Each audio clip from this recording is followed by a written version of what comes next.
Hi friends, welcome back to my channel. আজকে দেখো আমরা এই বায়োটেকনোলজি অ্যান্ড ইটস অ্যাপ্লিকেশন এই চ্যাপ্টারটার সেকেন্ড পার্ট পড়ব।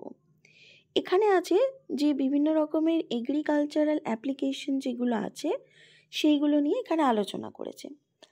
তো আগের দিনের ভিডিওতে আমরা দেখেছি যে বায়োটেকনোলজি আমরা কাকে বলবো আর তার কোন কোন ক্ষেত্রে অ্যাপ্লিকেশন আছে।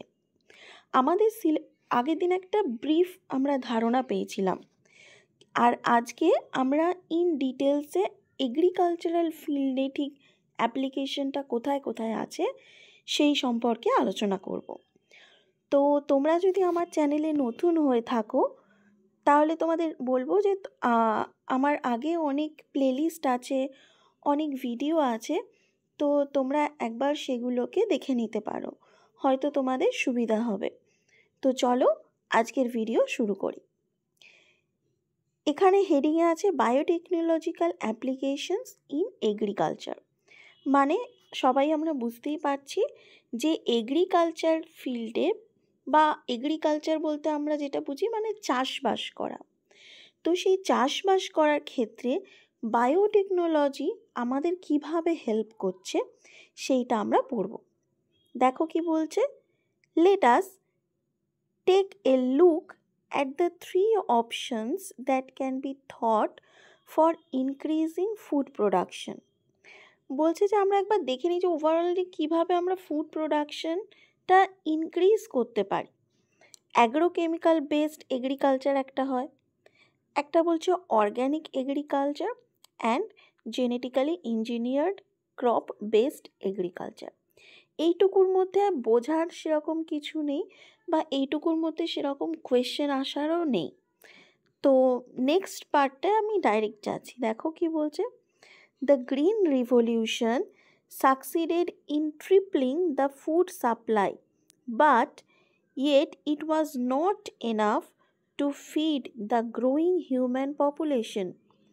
এখানে কি বলছে যে গ্রিন রিভলিউশন হয়েছিল, আমরা জানি যেটাকে আমরা জানি যে সবুজ বিপ্লব।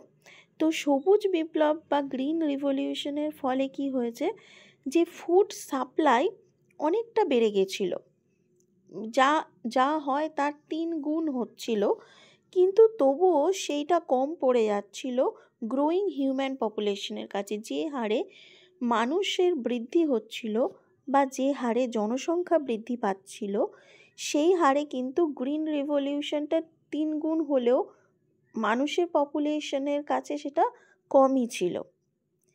Increased yield have partly been due to the use of improved crop varieties but mainly due to the use of better management practices and use of agrochemicals.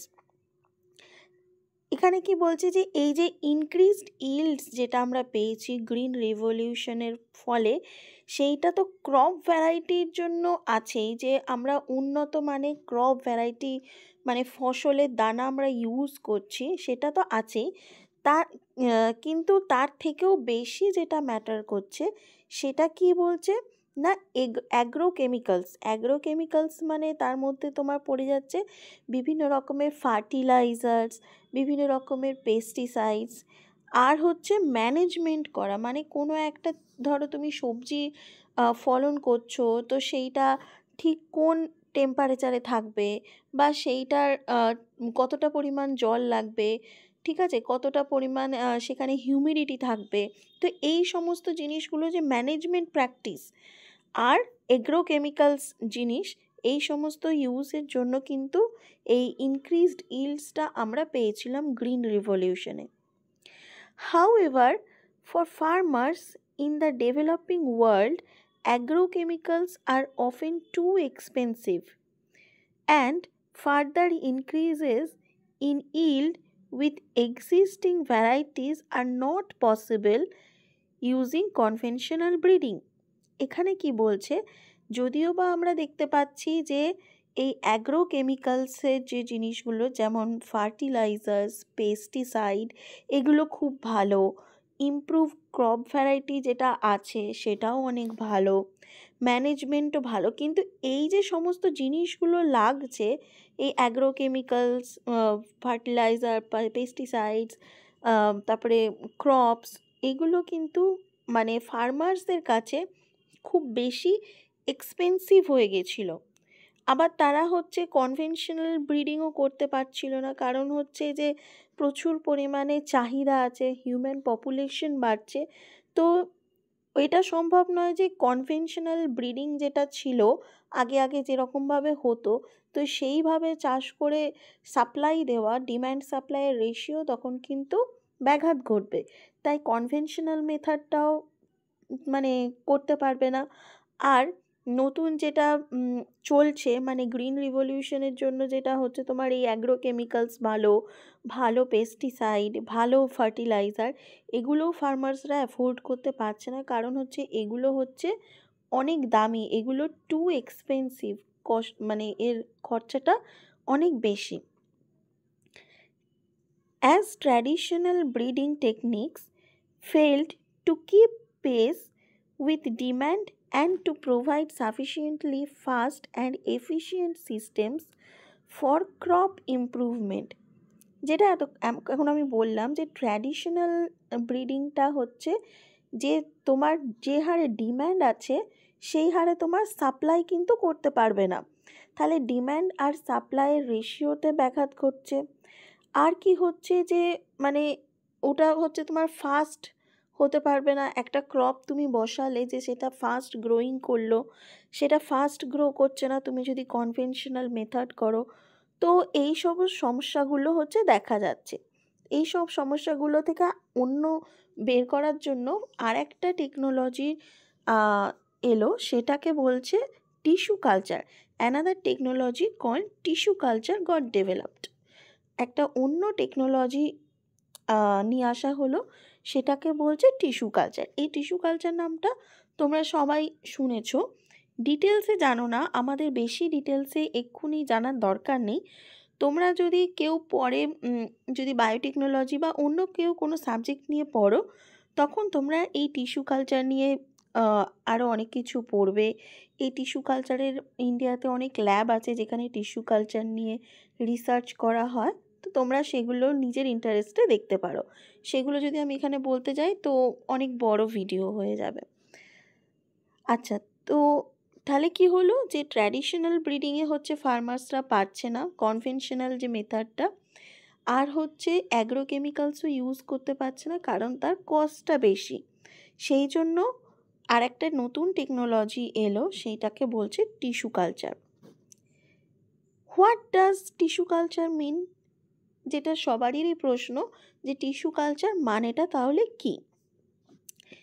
It was learned by scientists during 1950s that whole plants could be regenerated from explants, that is, any part of a plant taken out and grown in a test tube under sterile condition in a special nutrient media. একটা অনেক বড় line আছে এখানে, তো আমরা যখনই তোমরা অনেক বড় লাইন দেখবে সেগুলোকে সবসময় ভেঙে ভেঙে পড়ার চেষ্টা করবে, দেখবে তোমরা বুঝতে পেরে যাবে। দেখো ফার্স্টে কি বলছে, it was learned by scientist during 1950s। তা 1950-এর খ্রিস্টাব্দের সায়েন্টিস্টরা দেখলো যে that whole plants could be regenerated from explant. একটা পুরো গাছ, হোল প্লান্ট, একটা কিন্তু এক্সপ্লান্ট থেকে রিজেনারেট করা যায়। এক্সপ্লান্টটা কি, এক্সপ্লান্টটা দেখো কি বলছে, any part of A plant, মানে একটা গাছের যে কোনো প্ল্যান্ট, যে কোনো পার্ট হতে পারে, সেইটাকে নিতে হবে এবং সেটাকে বের করে তুমি টেস্ট টিউবে সেটাকে গ্রো করবে। সেটাকে টেস্ট টিউবে গ্রো করলে কোন কন্ডিশনে রাখতে হবে, সেটাকে আন্ডার স্টেরাইল কন্ডিশনে রাখতে হবে, আর একটা স্পেশাল নিউট্রিয়েন্ট মিডিয়া দিতে হবে। এগুলো হচ্ছে তোমরা মাইক্রোবায়োলজি বা বায়োটেকনোলজি পড়লে এগুলো জানবে যে প্রত্যেকটা অর্গ্যানিজমের একটা স্পেশাল বা স্পেসিফিক মিডিয়া আছে যেটাতে সে ভালো গ্রো করে।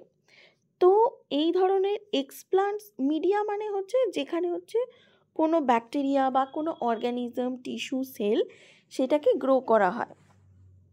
ঠিক আছে, তাহলে এই ধরনের মিডিয়াতে হচ্ছে একটা মিডিয়া নিলে তুমি নিয়ে সেখানে একটা স্পেসিফিক স্টেরাইল কন্ডিশন তুমি ক্রিয়েট করলে, যেখানে কি হবে না তোমার ওই এক্সপ্লান্টসটা, একটা প্লান্টের যে কোনো পার্ট, সেটাকে আমরা এক্সপ্লান্টস বলছি, সেই পার্টটাকে তুমি সেই টেস্ট টিউবটার মধ্যে রেখে তুমি গ্রো করতে পারবে। ঠিক আছে, আমি আরেকবার এই লাইনটা পড়ছি, দেখো তোমরা বুঝতে পারছো কি না। It was learned by scientists during 1950s, এটা বোঝা গেছে যে 1950-এ হচ্ছে সায়েন্টিস্টরা কি দেখলো যে that whole plants could be regenerated from explants, একটা পুরো গাছ একটা এক্সপ্ল্যান্ট থেকে কিন্তু রিজেনারেট করা যায়, মানে আবার তৈরি করা যায়। দ্যাট ইজ, এবার বলছি এক্সপ্ল্যান্ট, এক্সপ্ল্যান্ট মানেটা কি বলছে, that is any part of A plant taken out and grown in a test tube, মানে একটা হচ্ছে প্ল্যান্টের যে কোনো তুমি একটা পার্ট নিয়ে সেটাকে হচ্ছে টেস্ট টিউবের মধ্যে বৃদ্ধি করছো, গ্রো করছো, under sterile condition in special nutrient media.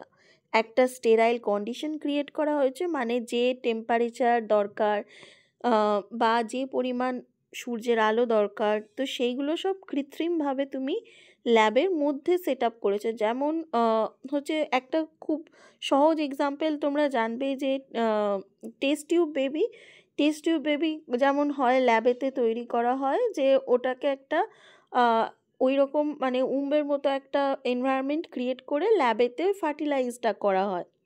ঠিক আছে, তো এখানেও ওই রকমই করা হচ্ছে, এক্সপ্লান্টস নেওয়া হচ্ছে, একটা প্লান্টের যে কোনো একটা পার্ট নেওয়া হচ্ছে, নিয়ে সেটাকে টেস্ট টিউবের মধ্যে দেওয়া হচ্ছে। টেস্ট টিউবের মধ্যে কি থাকছে, মিডিয়া থাকছে, মিডিয়া দিয়ে ওই প্লান্টের পার্টটাকে দেওয়া হলো, দিয়ে স্টেরাইল কন্ডিশন ক্রিয়েট করা হলো যাতে কিনা সে গ্রো করতে পারে। ঠিক আছে, this capacity to generate a whole plant from any cell or explant is called totipotency. এইটা ভীষণ ইম্পর্টেন্ট, যে টোটিপোটেন্সি বলতেই আমরা কি বুঝি, মানে কি বলছি, এক্সপ্ল্যান্টস থেকে বা যে কোনো সেল থেকে তুমি একটা মানে নিয়ে একটা পুরো হোল প্ল্যান্ট জেনারেট করাকে আমরা টোটিপোটেন্সি বলি। ঠিক আছে, শুধু টোটিপোটেন্সি আমরা এখানে দেখব না, টোটিপোটেন্ট সেল এইটা তোমরা শুনেছো নিশ্চয়ই। তো টোটিপোটেন্সি মানে হচ্ছে যে কোনো, সেটা তোমার অ্যানিম্যাল সেলও হতে পারে। ঠিক আছে, তো সেই মানে একটা সেল নিয়ে বা প্ল্যান্টের একটা পার্ট নিয়ে সেখান থেকে যখন তুমি একটা হোল প্ল্যান্ট বানাচ্ছ, তো সেইটাকে বলা হচ্ছে এই ক্যাপাসিটিটাকে বলা হচ্ছে টোটিপোটেন্সি। তাহলে এইটা কিন্তু পরীক্ষার জন্য ইম্পর্টেন্ট, তোমরা এটা মাথায় রাখবে যে টোটিপোটেন্সি কাকে বলে, টোটিপোটেন্ট সেল কাকে বলে। আচ্ছা, আর আগে যেটা বললাম যে এক্সপ্লান্টস বলতে আমরা কাকে বুঝবো। ঠিক আছে, তো এগুলো মাথায় রাখবে। নেক্সট কি বলছে দেখো, you will learn how to accomplish this in higher class. তো আমরা এগুলো হচ্ছে আরও যখন হায়ার স্টাডিজ করব তখন আমরা এই টোটিপোটেন্সি নিয়ে আমরা বা টোটিপোটেন্ট সেল এই সমস্ত নিয়ে তখন আমাদের আরও অনেক ধারণা হবে। ঠিক আছে, তো এখন আমাদের এই সমস্ত বেশি কিছু জানার দরকার নেই। নেক্সট কি বলছে দেখো, it is important to stress here that the nutrient medium must provide a carbon source such as sucrose and also inorganic salts, vitamins, amino acids and growth regulators like auxins, cytokinins, etc. দেখো আগে আমরা যখন বললাম, এখানটায় বললাম না যে এক্সপ্লান্টসকে কি করা হবে, একটা টেস্ট টিউব নিয়ে তার ভেতরে মিডিয়া দিয়ে একটা মানে স্টেরাইল কন্ডিশন ক্রিয়েট করা হবে যাতে ওই এক্সপ্লান্টসটা গ্রো করে। ঠিক আছে? তো এইখানে ওই যে মিডিয়া যেটা আমরা ইউজ করছি সেই মিডিয়াটা কীরকম মিডিয়া হবে সেইটার এবার এখানে ডিটেলসটা বলেছে। দেখো এখানে বলেছে যে এই মিডিয়ামটা কিন্তু একটা মানে কি কি থাকবে দেখো বলছে এখানে কার্বন সোর্স থাকতে হবে। কিভাবে কার্বন সোর্স থাকবে? সাচ অ্যাজ সুক্রোজ, যেমন sucrose as a carbon source এই মিডিয়াটায় প্রেজেন্ট থাকতে পারে। অ্যান্ড অলসো ইনঅর্গ্যানিক সল্টস, মানে তোমার ওই মিডিয়াটার মধ্যে বিভিন্ন রকমের ইনঅর্গ্যানিক সল্টস থাকতে হবে, ভিটামিনস থাকতে হবে, অ্যামাইনো অ্যাসিডস থাকতে হবে, and growth regulators like অক্সিনস and সাইটোকাইনিনস। তাহলে একটা যে মিডিয়া তুমি বানাচ্ছ, যেখানে তুমি এক্সপ্লান্টটাকে রাখবে, সেটাকে গ্রো করবে, তাহলে সেই মিডিয়াটার মধ্যে কি কি জিনিস থাকবে আরেকবার বলো। সেখানে কার্বন সোর্স হিসাবে কি থাকবে? সুক্রোজ। সেখানে ইনঅর্গ্যানিক সল্টস থাকবে, সেখানে ভিটামিন থাকবে, সেখানে অ্যামাইনো অ্যাসিড থাকবে, আর কি থাকবে? সেখানে গ্রোথ রেগুলেটর হিসাবে কি থাকবে, যেমন হচ্ছে অক্সিন, সাইটোকাইনস, এই সমস্ত জিনিসগুলো এই মিডিয়াতে প্রেজেন্ট থাকবে। ঠিক আছে? নেক্সট কি বলছে দেখো, by application of these methods it is possible to achieve propagation of a large number of plants in very short duration। মানে কি বলছে যে এই মেথডটা আমরা যদি ইউজ করি তাহলে একটা অনেক বড় সংখ্যার প্লান্টস আমরা খুব শর্ট ডিউরেশনে পেতে পারি। ঠিক আছে? This method of producing thousands of plants through tissue culture is called micro propagation. তাহলে দেখো এখানে আরেকটা কোয়েশ্চেন আসে যে মাইক্রো প্রোপাগেশন তাহলে আমরা কাকে বলবো? এই টিস্যু কালচারের মাধ্যমে যখন তুমি একটা প্রডিউস করছো প্লান্টকে, সেইটাকে আমরা বলবো কিন্তু মাইক্রো প্রোপাগেশন। ঠিক আছে? বুঝতে পারছো? নেক্সট দেখো, each of this plants will be genetically identical to the original plant from which they were grown, that is they were soma clones। মানে কি বলছে যে এই যে আমরা একটা এক্সপ্লান্টস নিলাম, সেখান থেকে যে অনেক আমরা প্ল্যান্ট বানালাম, thousands of large number of plant বানালাম, এই প্রত্যেকটা কিন্তু আলাদা আলাদা কখনোই হবে না, প্রত্যেকটা আইডেন্টিক্যাল হবে, মানে প্রত্যেকটা একই রকম হবে। এমন নয় যে একটা আলাদা হলো, এক্সপ্ল্যান্টটা একরকম হলো, সেখান থেকে যেগুলো তৈরি হলো প্রডিউস করলাম সেগুলো সব আলাদা আলাদা হলো, না সেরকম নয়, প্রত্যেকটা একই রকম হবে। ঠিক আছে? আইডেন্টিক্যাল। তাহলে সেটাকে আমরা বলছি সোমা ক্লোনস। ঠিক আছে? এই টার্মগুলো মনে রাখবে। সোমা ক্লোনস কি, মাইক্রো প্রোপাগেশন আমরা কি কাকে বলছি, এক্সপ্ল্যান্টস কাকে বলছি, টিস্যু কালচার আমরা কাকে বলছি, টোটিপোটেন্সি আমরা কাকে বলছি, এই টার্মগুলোকে তোমরা কিন্তু মাথায় রাখবে। নেক্সট কি বলছে দেখো, many important food plants like tomato, banana, apple, etc. have been produced on commercial scale using this method। মানে এই পদ্ধতিটা ইউজ করে বিভিন্ন রকমের প্ল্যান্টস, যেমন কি পাওয়া গেছে, টমেটো, ব্যানানা, অ্যাপেল, এই সমস্ত জিনিসগুলো আমরা কমার্শিয়ালি প্রডিউস করছি, মানে আমরা হিউজ নাম্বারে এই যে পাচ্ছি সেগুলো কিন্তু এই পদ্ধতিতেই আমরা পাচ্ছি।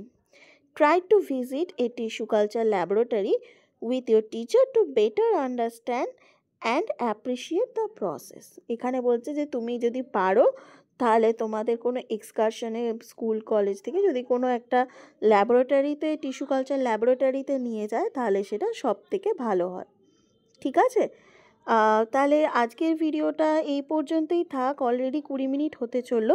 আশা করি যে তোমরা এগুলো সব বুঝতে পারলে। আমি যেগুলো এতক্ষণ ধরে পড়ালাম এখানটা খুব ইম্পর্টেন্ট, কিন্তু যে দেখো আমি আরেকবার বলে দিচ্ছি যে গ্রিন রিভলিউশন আমরা কাকে বলবো, তারপরে আসছে টিস্যু কালচার আমরা কাকে বলবো, এক্সপ্ল্যান্টস কাকে বলবো, টোটিপোটেন্সি কাকে বলবো, মাইক্রো প্রোপাগেশন কাকে বলবো, সোমা ক্লোনস কাকে বলবো, তারপরে হচ্ছে যে মিডিয়া যেটা বানাবো আমরা, সেই মিডিয়াতে কি কি জিনিসপত্র থাকবে, তো এই সমস্ত জিনিসগুলো হচ্ছে আমাদের সবসময় মাথায় রাখতে হবে।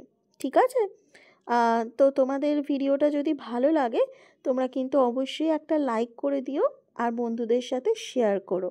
আর কমেন্টে যদি কোনো সমস্যা হয় সেটা তোমরা বলতে পারো। ওকে, থ্যাংক ইউ, টাটা।